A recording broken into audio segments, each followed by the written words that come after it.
क्या इसी हफ्ते मोदी मंत्रिमंडल का विस्तार होने जा रहा है? तो जवाब है कि बिना आग के कभी धुआं नहीं उठता। कैबिनेट विस्तार की चर्चा के बाद अब राजधानी दिल्ली में सियासी हलचल तेज हो गई है।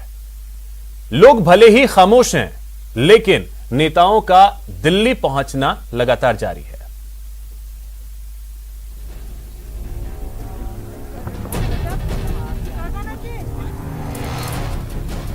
चुनाव का जोर, यूपी मांगे मोर। गहलोत गौन तो आएगा कौन?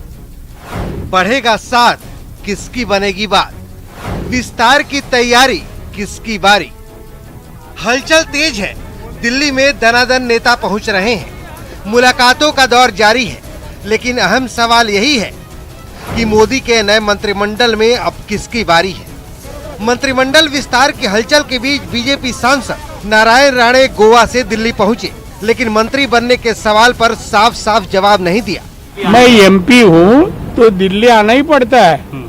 अभी सेशन के पहले हम लोग आ जाते हैं इधर। दिल्ली सिर्फ नारायण राणे ही नहीं, बल्कि असम के पूर्व मुख्यमंत्री सर्बानंद सोनोवाल भी पहुंच चुके हैं। खबरों की माने तो वो केंद्र में मंत्री बनने ही आए हैं, लेकिन कुछ भी बोल नहीं रहे हैं।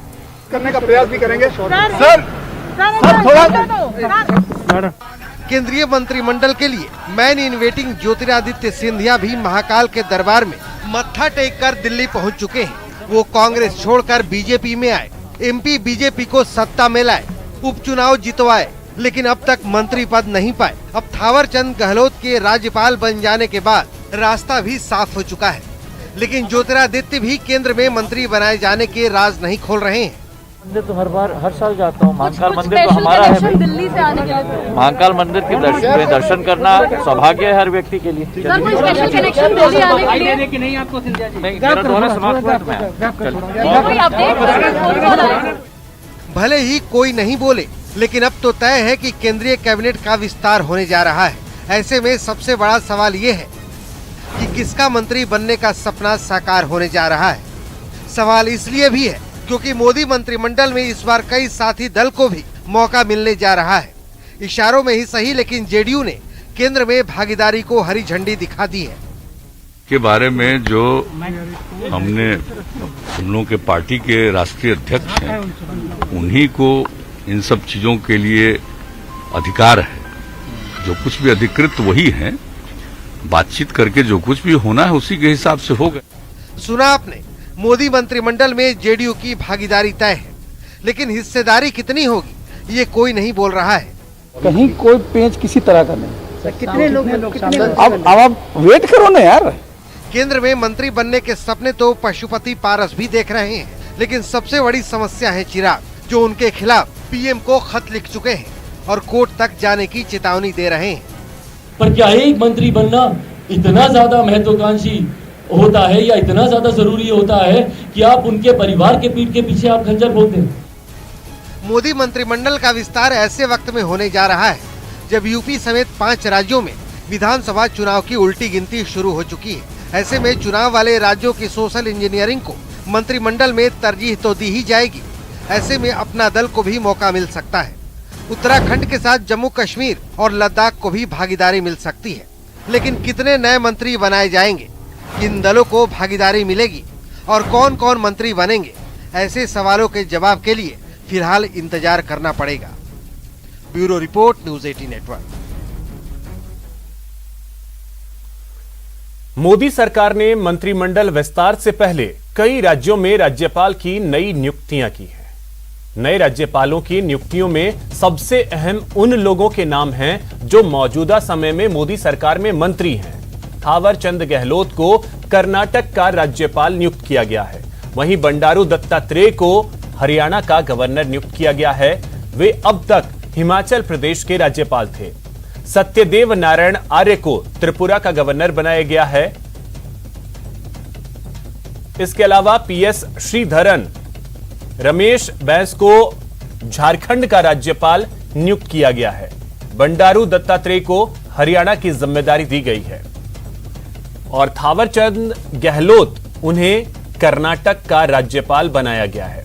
हरिबाबू को मिजोरम का राज्यपाल बनाया गया है।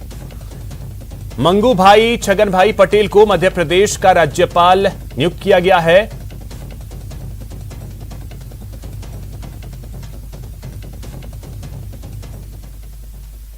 देश के यशस्वी प्रधानमंत्री नरेंद्र मोदी जी, राष्ट्रपति रामनाथ जी कोविंद साहब और शीर्ष नेतृत्व ने मेरे प्रति विश्वास व्यक्त करते हुए मुझे कर्नाटक का राज्यपाल नियुक्त किया है। मैं उनकी इच्छा आकांक्षा पर खरा उतरने का प्रयास करूंगा और राज्यपाल के दायित्वों का कर्तव्यनिष्ठा और ईमानदारी से कठोर परिश्रम करके दायित्व निर्वहन करूंगा। प्रदेश में राजनीतिक नियुक्तियों और मंत्रिमंडल विस्तार की खबरों के बीच कांग्रेस प्रदेश प्रभारी जयपुर पहुंचे। एयरपोर्ट पर स्वागत के बाद अजय माकन सीधे पीसीसी मुख्यालय पहुंचे और पदाधिकारियों के साथ मंथन किया। कांग्रेस प्रभारी ने मुख्यमंत्री चिरंजीवी योजना की जमकर तारीफ की। साथ ही उन्होंने कहा कि कांग्रेस हर कोरोना पीड़ित परिवार के साथ खड़ी है।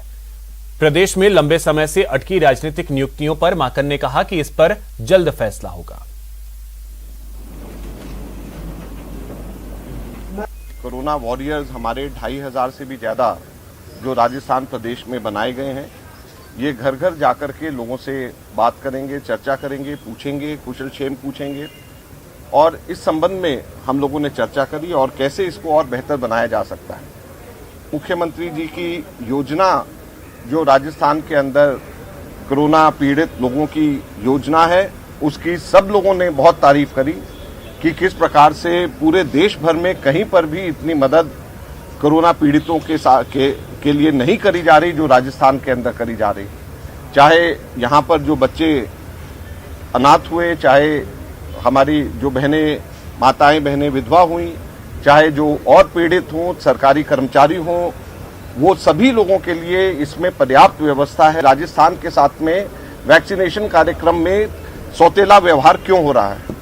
कल मुख्यमंत्री जी ने भी ट्वीट करके इस बात को की जानकारी दी कि केवल 70,000 वैक्सीन राजस्थान के अंदर पड़ी हैं और एक दिन के अंदर वो खत्म हो जाएंगी, तो आगे कैसे वैक्सीनेशन होगी?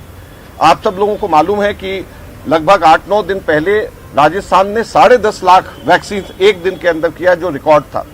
तो जब राजस्थान की कैपेसिटी है 10.5 लाख वैक्सीन की, राजस्थान के अंदर लोग वैक्सीन करवाना चाहते हैं, तब जो है केंद्र सरकार यहां पर सौतेला व्यवहार क्यों कर रही है? राजस्थान के अंदर कैबिनेट के अंदर रिक्त पद है, राजस्थान में राजनीतिक नियुक्तियां होनी है, राजस्थान के अंदर हमारे जिला अध्यक्षों की भी और ब्लॉक अध्यक्षों की भी नियुक्तियां होनी है।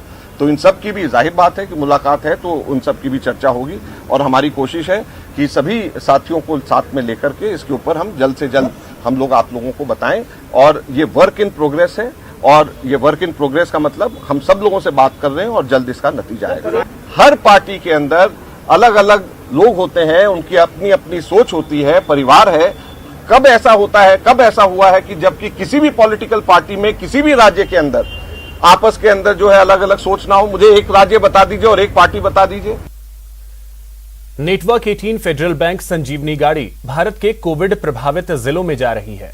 वैक्सीन के लिए जागरूकता फैलाने की हमारी इस मुहिम को आप भी अपना सहयोग दीजिए।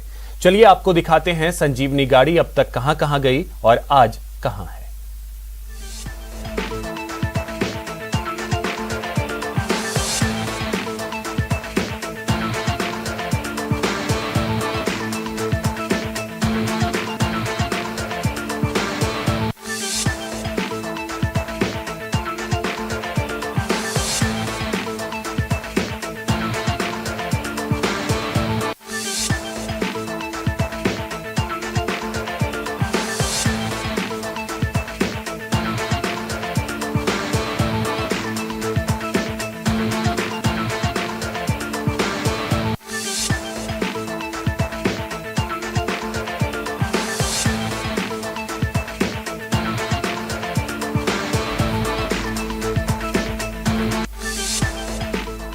यहां रुकेंगे एक छोटे से ब्रेक के लिए। ब्रेक के बाद बात अनलॉक ब्रेक के बाद आपका स्वागत है।